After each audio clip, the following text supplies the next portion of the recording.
Hello everyone, and welcome to today's session. I'm excited to have you here for our AWS Amazon Web Services lecture series. Today's slide is the first one, and it's our cover slide. We're about to dive into the fascinating world of cloud computing with AWS. On this slide, you see the title AWS Amazon Web Services LEC 4, which indicates this is our fourth lecture in the series. We'll be exploring key concepts, services, and how AWS can benefit modern applications. So, let's get started and make this session informative and engaging. Let's do a quick recap of what we covered in the previous session. We talked about cloud deployment models, which are essentially the blueprints for how cloud computing environments are set up. They tell us who can access the cloud, how it's managed, and who owns it. This helps us understand the different options available depending on an organization's needs. First, we have the public cloud. Think of this as a shared space owned and run by a third-party provider, accessible via the internet. Resources like servers and storage are shared among multiple organizations, which is known as multi-tenancy. This setup is cost-effective and scalable, but involves sharing infrastructure. Next is the private cloud.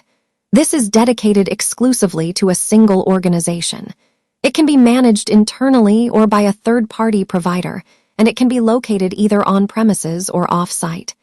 This option offers more control and security, making it suitable for sensitive data.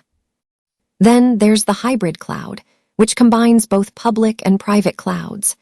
Think of it as a flexible environment where data and applications can move between the two, allowing organizations to optimize for performance, security, or cost. Finally, we have the community cloud. This infrastructure is shared by several organizations that have common concerns, like security or compliance requirements. It can be managed by the organizations themselves or by a third party, fostering collaboration within a trusted group.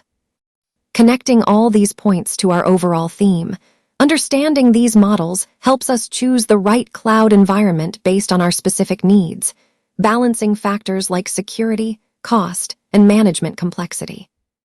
Let's talk about virtualization. In simple terms, it's the process of creating a virtual or non-physical version of something. This includes virtual computer hardware platforms, storage devices, and network resources. The main idea is to use software to simulate hardware, which allows us to run multiple virtual machines, or VMs, on a single physical machine. Each virtual machine acts like a completely separate computer, with its own operating system and applications, even though they all share the same underlying hardware. To help visualize this, think of an apartment building. The actual building is like the physical server. Each apartment inside is a virtual machine, self-contained and independent. The landlord, or hypervisor, manages the building, allocating shared resources like water, electricity, and the structure itself to each apartment. This setup ensures that tenants or virtual machines can operate independently without interfering with each other. This concept is fundamental in understanding how virtualization maximizes hardware efficiency, providing flexibility and isolation in our IT environments, all while supporting the broader theme of optimizing resources through technology. Let's explore how virtualization actually works by focusing on the role of the hypervisor. The core behind virtualization is this piece of software called a hypervisor, which you might also hear referred to as a virtual machine monitor, or VMM. Think of the hypervisor as a lightweight software layer that sits right between the physical hardware of the server and the virtual machines that run on top of it. Its main job is to abstract, or hide, the complexity of the physical resources, like the CPU, memory, storage, and networking, so that these resources can be pooled together. This pooling allows the hypervisor to allocate resources efficiently and dynamically to each virtual machine as needed. So, in essence, the hypervisor is the key that makes virtualization flexible, scalable, and efficient, connecting the physical world of hardware with the virtual environment that we often use for testing, development, or running multiple operating systems seamlessly. Now, let's take a closer look at the different types of hypervisors. First, we have the Type 1 hypervisor, also known as the bare metal hypervisor. This type is installed directly onto the physical server's hardware, meaning it has direct access to the hardware components. Because of this direct access, it manages resources very efficiently and doesn't need a host operating system in between. You'll often find Type 1 hypervisors in enterprise data centers and cloud environments, where performance and reliability are critical. Some common examples include VMware ESXi, Microsoft Hyper-V, and Citrix hypervisor. Moving on to the second type, the Type 2 hypervisor, or hosted hypervisor. This one runs as an application on top of a traditional operating system like Windows, Mac OS, or Linux. It's generally easier to set up because you just install it like any other software. However, since it runs on top of an existing OS, it introduces some additional overhead, which makes it slightly less efficient than Type 1 hypervisors. This type is ideal for developers, testers, or individuals who need a flexible environment without requiring maximum performance. Examples include VMware Workstation, Oracle VirtualBox, and Parallels Desktop. Understanding these differences helps us see how hypervisors are tailored to different needs, whether it's for high-performance enterprise use or more casual, individual use. This distinction is fundamental to grasping how virtualization technology adapts to various scenarios. The process of a hypervisor involves dividing up the physical server's resources, which is a bit like slicing a pie into different pieces for each virtual machine. It then assigns these slices to each VM, ensuring they have what they need to operate. So, when a virtual machine requests CPU time, memory, or network access, the hypervisor acts as the traffic cop, routing these requests to the actual physical hardware. One of the key strengths of a hypervisor is its strict isolation between VMs. This means that if one VM crashes or encounters a security problem, it doesn't spill over and affect the others, keeping the environment secure and stable. Now, let's talk about the origins of this technology. It was first developed back in the mid-1960s by IBM.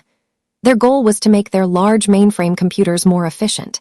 You see, these mainframes, like the IBM System 360 Model 67, were incredibly expensive and powerful, but each operating system could only run one application at a time. That was a huge waste of resources. IBM's solution was to create systems like CP40 and later CP67, which used a hypervisor to enable multiple applications to run simultaneously on a single machine. This concept of time-sharing allowed these huge machines to be much more productive and provided a better return on investment.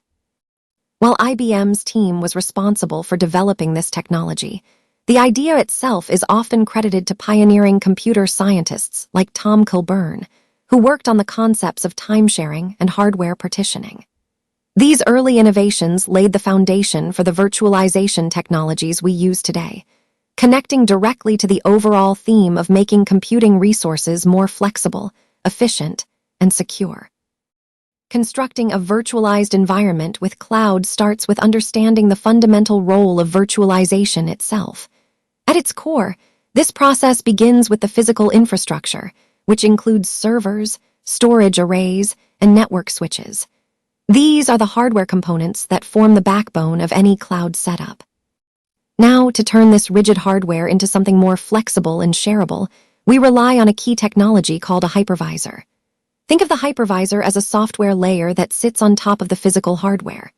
Its job is to abstract, or separate, the physical compute, storage, and network resources, and then carve them up into multiple isolated virtual machines, or VMs. This creates a pool of virtualized resources that can be dynamically provisioned based on demand. So, instead of being tied to fixed hardware, you have a flexible, scalable resource pool at your fingertips. Now, building a cloud environment involves two main stages. The first is establishing the physical infrastructure, what we often call the bare metal. The second stage is virtualization, where we use the hypervisor to abstract that hardware and create a shared resource pool. This virtualized resource pool is absolutely essential. It's the foundation upon which all cloud automation, self-service capabilities, and orchestration are built. Without this step, a true cloud environment simply wouldn't be possible. So remember, the virtualized resource pool isn't just a technical detail. It's the critical platform for delivering the agility and flexibility modern cloud services require. Let's take a closer look at how a Type 1 hypervisor, also known as a bare metal hypervisor, actually works. This type of hypervisor is a lightweight operating system that installs directly onto the physical server's hardware.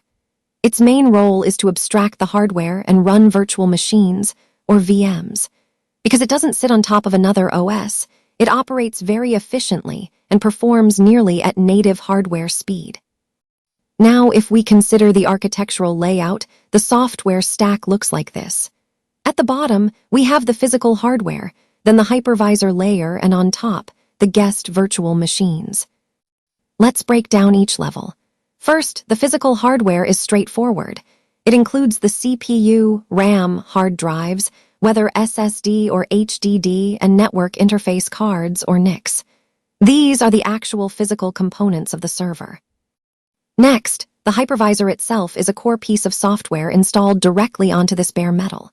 Its two primary jobs are to abstract resources and to allocate and manage them.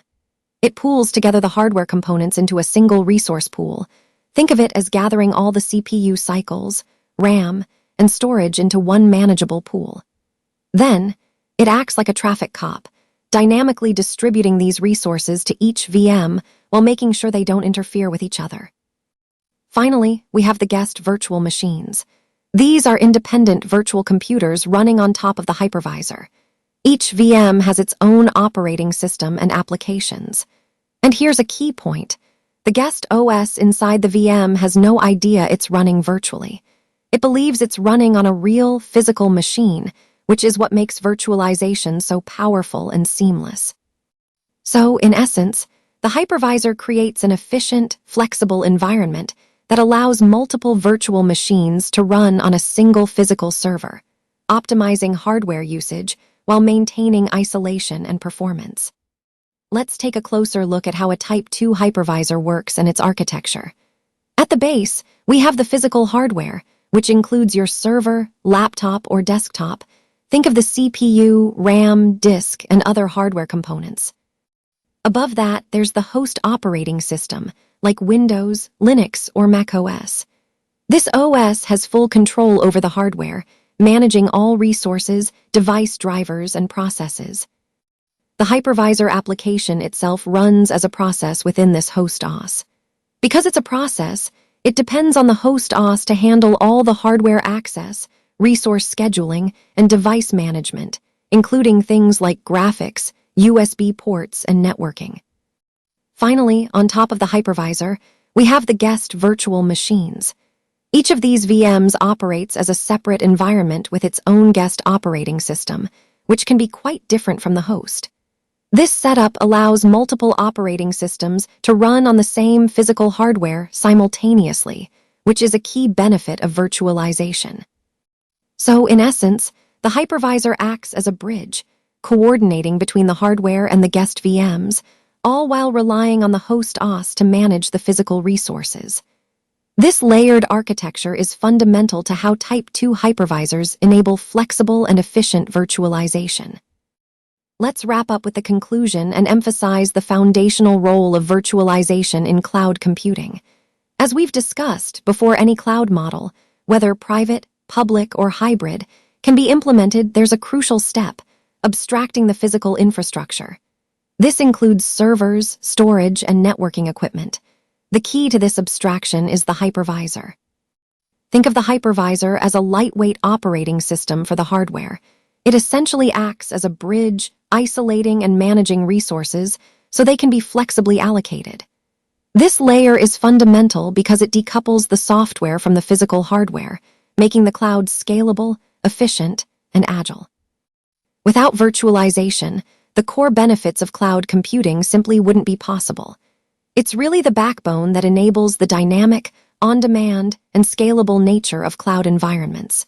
So, understanding this link between virtualization and cloud is vital. It's the first step toward harnessing the true power of cloud technology. Next, let's look ahead to our upcoming lecture topic. We're going to dive into Introduction to EC2. This is a crucial service in the AWS ecosystem because it provides scalable virtual servers that you can configure to meet your specific needs. We'll explore how EC2 instances work, how to launch and manage them, and why they are fundamental for deploying applications in the cloud.